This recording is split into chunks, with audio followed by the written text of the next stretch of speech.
சக்தி அரசாங்கம் பதவியேற்று 1.5 வருடங்களாகி இருக்கின்றன. ஒரு வருடத்துக்குள்ளே செய்து முடிப்பதாக சொன்ன பல வாக்குறுதிகள் இன்னமும் தொடரப்படாமலேயே இருக்கிறது. மிகவும் விசேஷமாக பயங்கரவாத தடுப்பு சட்டத்தை முற்றாக நீக்குதல், மற்றது புதிய அரசியலமைப்பு ஒன்றை உருவாக்குதல், மாகாண சபை தேர்தலை ஒரு வருடத்துக்குள்ளே வைத்து முடிப்போம் என்று திட்ட தெளிவாக எழுத்திலே தேர்தல் விஞ்ஞாபனத்திலே சொல்லப்பட்ட ஒரு விடயம். இவை எதுவுமே இன்னமும் நடைபெறவில்லை. தற்போது அரசாங்கம் திரும்பவும் கொண்டு கொண்டிருக்கிறார்கள். பயங்கரவாத தடுப்பு சட்டம் இன்னும் 2 மாதங்களுக்குள்ளே நீக்கப்படும் என்று சொல்கிறார்கள். ஆனால் அதை நீக்குவதற்கு அதற்கு மாற்றீடாக இன்னொரு சட்டத்தை கொண்டு வருகிறார்கள். இது தேசிய மக்கள் சக்தி ஆண்டாண்டு காலம் சொல்லிக் கொண்டிருந்ததற்கு மாறுபட்ட ஒரு கருத்து. ஒவ்வொரு தருணங்களிலே இதற்கு முன்னதும் கூட மாற்றீடாக சட்டங்கள் கொண்டு வரப்பட்ட போது தேசிய மக்கள் சக்தி அல்லது ஜேவிபி அப்படியாக இன்னொரு சட்டம் அறிமுகப்படுத்தப்படக்கூடாது, இது முற்று முழுதாக நீக்கப்பட வேண்டும் என்ற கருத்தோடு இயங்கியவர்கள். பாராளுமன்றத்திலேயும் சரி, பாராளுமன்றத்தின் மொழியையும் சரி, நாங்கள் 28 மாவட்டங்களுக்கும் பயங்கரவாத தடுப்பு சட்டத்தை நீக்க கோரி நீண்ட பயணம் ஒன்று மேற்கொண்ட போது எல்லா மாவட்டங்களிலையும் அதோடு சேர்ந்து அதில் ஈடுபட்டவர்கள். மத்திய அரசாங்கங்கள் மாற்றீடான சட்டங்களை கொண்டு வந்த போது நாங்கள் பாராளுமன்றத்திலே அது சம்பந்தமான விவாத குழு நிலை சந்திப்புகளில் போன போதும் கூட ஏவிபியினர் அதுக்கு கூட வரமாட்டார்கள். ஏனென்றால் மாற்றீடாக ஒன்றும் கொண்டு வரப்படக்கூடாது என்பது அவர்களுடைய நிலைப்பாடு. 2023ஆம் ஆண்டு டிசம்பர் 10ஆம் தேதி சர்வதேச மனித உரிமைகள் தினத்திலே அவர்கள் ஒரு மாநாடு நடாத்தி அதனுடைய கருப்பொருள் பயங்கரவாத தடுப்பு சட்டம் முற்றாக நீக்கப்பட வேண்டும் என்று அதில் என்னை பிரதம பேச்சாளராகவும் அழைத்து நான் அங்கே சிங்களத்திலே பயங்கரவாத தடுப்பு சட்டம் முற்றாக நீக்கப்பட வேண்டும் என்று உரையாற்றியும் இருக்கிறேன். அது அவர்களுடைய காலகாலமாக கை கொண்டிருந்த ஒரு கொள்கை. இப்போது தங்களுடைய கொள்கையை மீறி தாங்கள் மக்களுக்கு கொடுத்த வாக்குறுதியை மீறி மாற்றீடாக இன்னொரு சட்டத்தை அறிமுகம் செய்கிறார்கள். ஆகையினாலே அந்த சட்டத்திலே அந்த சட்டமூலத்திலே என்ன இருக்கிறது எங்களுக்கு தெரியாது. அதில் ஏற்கனவே அரசை பயங்கரவாதத்திலே இருந்து பாதுகாக்கிற சட்டம் ஒன்றை கொண்டு வந்த போது நாங்கள் அதுக்கு எதிர்ப்பு தெரிவித்தோம், பல விடயங்களை சுட்டிக்காட்டினோம்.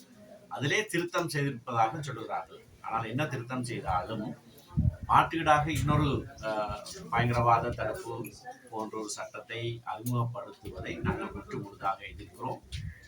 எங்களை விட இதிலே தீவிரமாக நின்ற ஒரு தரப்பினர் தாங்கள் ஆட்சிக்கு வந்த பிறகு தங்களுடைய நிலைப்பாட்டையும் மீறி தாங்கள் கொடுத்த வாக்குறுதியை மீறி இப்படி செயல்படுவதை நாங்கள் வன்மையாக கண்டிக்கிறோம்.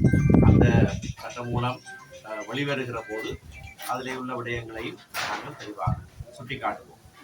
அதே போல மாகாண சபை தேர்தலை ஒரு வருடத்துக்குள்ளே நடத்தி முடிப்பது என்று சொன்னவர்கள் சென்ற வருடம் நாங்கள் தமிழிசை கட்சியாக ஜனாதிபதியை நவம்பர் 19ஆம் தேதி சந்தித்த போது சொன்னார், இந்த வருஷம் செய்து முடிக்க முடியவில்லை, அடுத்த வருஷம் செய்வோம் சொன்னார். அடுத்த வருஷம் என்றால் 2026. ஆனால் 2026 டில்வின் சில்வா சொல்லுகிறார் அடுத்த வருஷம் செய்வோம் என்றார். எப்பொழுதுமே அவர்கள் அடுத்த வருஷம் என்றுதான் சொல்ல போகிறார். ஆங்கிலத்திலே ஒரு சொற்றொடர் கொண்டு இருக்கிறது, டுமாரோ நெவர் கம்ஸ், நாளைய தினம் ஒருபோதும் வராது என்றால் எப்பொழுதுமே நாளைக்கு இந்த பிள்ளையார் கல்யாணம் போடப்பட்டதை போலத்தான் அடுத்த வருடம் அதிலே அவர்கள் சொல் மாறாமல் எப்பொழுதுமே அடுத்த வருடம் என்று சொல்லிக் கொண்டிருக்க போகிறார்கள். ஆகையினாலே ஒரு வருடத்துக்குள்ளே மாகாண சபை தேர்தலை நடத்துவோம் என்று சொன்ன போது நாட்டிலே மாகாண சபை தேர்தல் சம்பந்தமான சட்ட நிலைமைகள் எப்படி இருந்தது என்பதெல்லாம் அவர்களுக்கு முழுமையாக தெரியும். சென்ற பாராளுமன்றத்திலே நான் தனிநபர் சட்டமூலத்தை கொண்டு வந்து அது 2ஆம் வாசிப்பு நிறைவேற்றப்பட்ட போது அதுக்கு ஆதரவாக செயற்படுவது. 3ஆம் வாசிப்பு இறுதியிலே அந்த அரசாங்கம் நிகழ்ச்சிகளிலிருந்து கடைசி நாள் அதை வெளியேற்றின போது அப்புறப்படுத்தின போது எங்களோடு சேர்ந்து அதற்கு எதிராக குரல் கொடுத்தனர். அப்படியானவர்கள் இப்பொழுது அதே சட்ட மூலத்தை சாணக்கியன் ராசமாணிக்கம் கௌரவ பாராளுமன்ற உறுப்பினர் அறிமுகம் செய்திருக்கிறார். 1ஆம் வாசிப்பு முடிந்துவிட்டது. எவரும் உச்ச நீதிமன்றத்தில் அதை சவாலுக்கு உட்படுத்தவில்லை. 2ஆம் வாசிப்பு ஒரு நாளிலே எடுத்து நிறைவேற்ற முடியும். அப்படி இருக்கத்தக்கதாக பாராளுமன்றத்திலே 3/2 பெரும்பான்மையை வைத்துக் கொண்டு அதற்கு ஆதரவு கொடுக்காமல் ஒவ்வொரு பாராளுமன்ற குழுக்களை நியமித்து காலத்தை வேண்டுமென்றே இழுத்தடிப்பு செய்து கொண்டிருக்கிறார்கள். தேர்தலை சந்திக்க பயப்படுகிறார்கள். இந்த நாட்டின் சரித்திரத்திலே முதன்முறையாக 50 வீதத்துக்கு குறைவாக வாக்கெடுத்து வென்றவர் அன்றகுமார சனாயக்.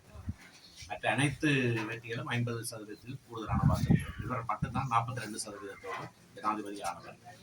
ஆனால் அவர் வென்ற கையோடு ஒரு அலை ஒன்று கிளம்பி அவர்களுக்கு 3/2 பெரும்பான்மை பாராளுமன்ற தேர்தலிலே கொடுத்து விட்டது.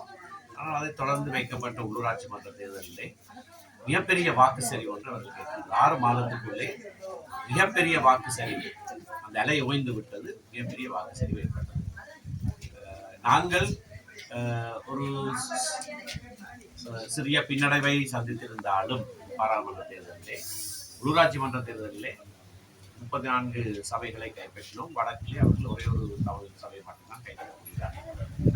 ஆகையினாலே அந்த வாக்கு சரிவை கண்ட பிறகு மாகாண சபை தேர்தலை வைப்பதற்கு பயப்படுகிறார்கள். தேர்தலுக்கு முகம் கொடுப்பதற்கு அஞ்சுகிறார்கள். அதுதான் உண்மையான விடயம். ஆகையினாலே தேர்தலுக்கு அஞ்சி தேர்தலை போட்ட எந்த கட்சியும் தொடர்ந்து ஆட்சியிலே நீடித்திருந்ததாக இந்த நாட்டிலே சரித்திரம் கிடையாது. ஆகவே தேர்தலை நடத்தும்படியாக நாங்கள் வற்புறுத்துகிறோம். உடனடியாக மாகாண சபை தேர்தல் நடத்தப்பட வேண்டும். அது நடத்தப்படுகிற வரையிலே அதிலே இருக்கிற அதிகாரங்களையும் பறித்தெடுத்துக் கொண்டிருக்கிறார்கள். கடைசியாக பாராளுமன்ற அமர்விலே அப்படியான ஒரு சட்டமூலத்தை கொண்டு வந்து, ஒரு திருத்தத்தை கொண்டு வந்து, சுற்றுச்சூழல் சட்ட திருத்தத்திலே மாகாண சபைகளுக்கு சுற்றுச்சூழல் சம்பந்தமாக இருக்கிற அதிகாரங்களை முற்றுமாக பறித்தெடுத்திருக்கிறார்கள். அதற்கு நாங்கள் எதிர்ப்பு தெரிவித்தோம். நிலையியல் கட்டளையின் பிரகாரம் அது முதல்ல மாகாண சபையில் அனுப்பப்பட்டிருக்க வேண்டும் என்ற ஒரு கருத்தையும் வைத்தியர் சத்தியலிங்கம் பாராளுமன்றத்திலே எழுப்பினார். ஆனால் அதையெல்லாம் மீறி அவர்கள் அதனை நிறைவேற்றியிருக்கிறார்கள். ஆகையினாலே தொடர்ச்சியாக மாகாண சபைகளுக்கு இருக்கிற அற்ப சொற்ப அதிகாரங்களையும் முழுமையாக களைந்து விட்டு அதுக்கு பிறகுதான் தேர்தல் வைக்க தீர்மானிக்கிறார்கள். ஆகையினால இந்த நடவடிக்கைகளை நாங்கள் வன்மையாக கண்டிக்கிறோம். இன்னமும் வடக்கை பொறுத்தவரையிலே இன்னமும் ஒரு நிலமும் விடுவிக்கப்படவில்லை. அரசாங்கம் பதவிக்கு வந்த பிறகு 2 வீதிகள் திறந்து விடப்பட்டிருக்கின்றன. அது ஒரு வீதி ஏற்கனவே திறந்ததாக சொல்லப்பட்ட வீதி, மற்றது திறந்ததாக சொல்லுகிறார்கள். ஆனால் சாயந்தரம் 6 மணிக்கு பிறகு ஒருவரும் அதிலே போக முடியாது. மற்ற நேரத்திலே போகிறவர்கள் கூட வானத்திலிருந்து இறங்க முடியாது. அப்படியான ஒரு வீதி திறப்பு தான் நடந்திருக்கிறது. நிலங்கள் எதுவும் விடுவிக்கப்படவில்லை.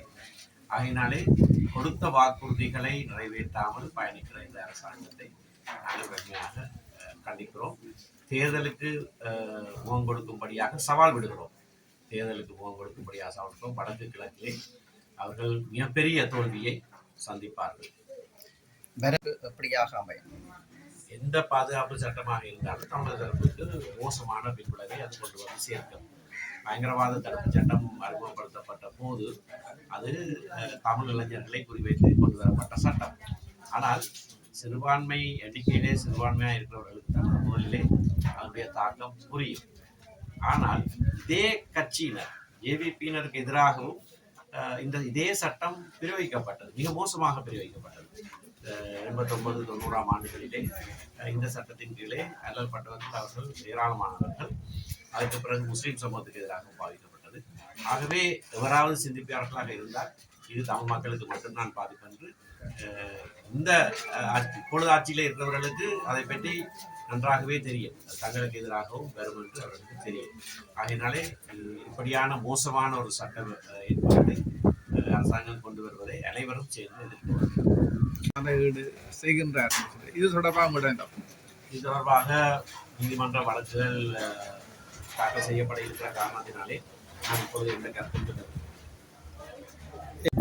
ஐக்கிய ராஜ்ய அரசியலமைப்பட்டு கஜேந்திரகுமார் சொல்ற ஐக்கிய ராஜ்யவை அது இது அது என்னன்னு சொல்லுங்க. அது என்னன்னு விளங்கையில் அவர் சொல்றதை விளக்க விளங்கையில் நீங்க கேட்கிற கேள்வி விளக்க விளங்கையில் நீ தமிழரசு வந்து ஐக்கிய ராஜ்யத்துக்கு ஐக்கிய ராஜ்ய அரசியலமைப்பட்டு ஒரு எங்க இருக்கு? அன்றைக்கு என்ன காங்கிரஸ் இந்த ஊடக பேச்சாளர் கஜேந்திரகுமார்கிட்ட போய் அதை பற்றி கொஞ்சம் விளக்கத்தை எடுத்துக்கொண்டு வந்து நடக்க கேள்வியை கேட்டால் நல்லது. அப்படி ஒரு அரசியலமைப்பு கிடையாது.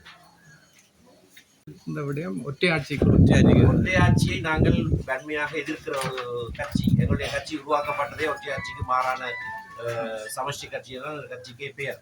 அந்த காலத்துல எல்லாம் அவருடைய கட்சி எங்களை கேலி செய்தவர்.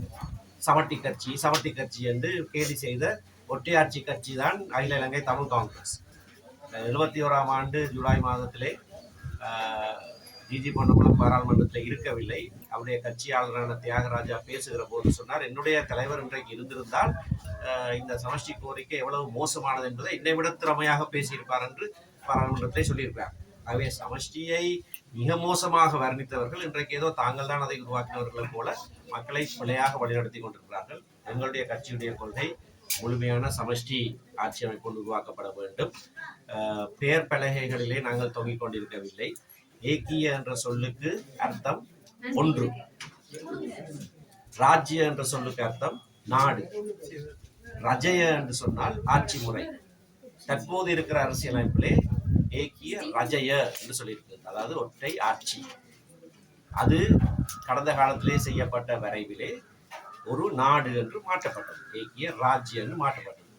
இது ரஜய ராஜ்ய ஒரே மாதிரி சத்தம் முடிக்கிறதுனாலே தமிழ் மக்களுக்கு புரியாமல் இருந்தாலும் தமிழை விட சிங்களம் கூடுதலாக தெரிந்திருக்கிற கஜேந்திரகுமாருக்கு நன்றாகவே தெரியும். அதாவது ஒற்றை ஆட்சி என்ற பதத்திலே இருந்து ஒரு நாடு என்று அது மாற்றப்பட்டது. எங்களை எல்லாரையும் விட கூடுதலாக அறிந்திருக்கிறவர் அவர். அதை தெரிந்து கொண்டே மக்களை தொடர்ச்சியாக பிழையாக வழிநடத்தினார்.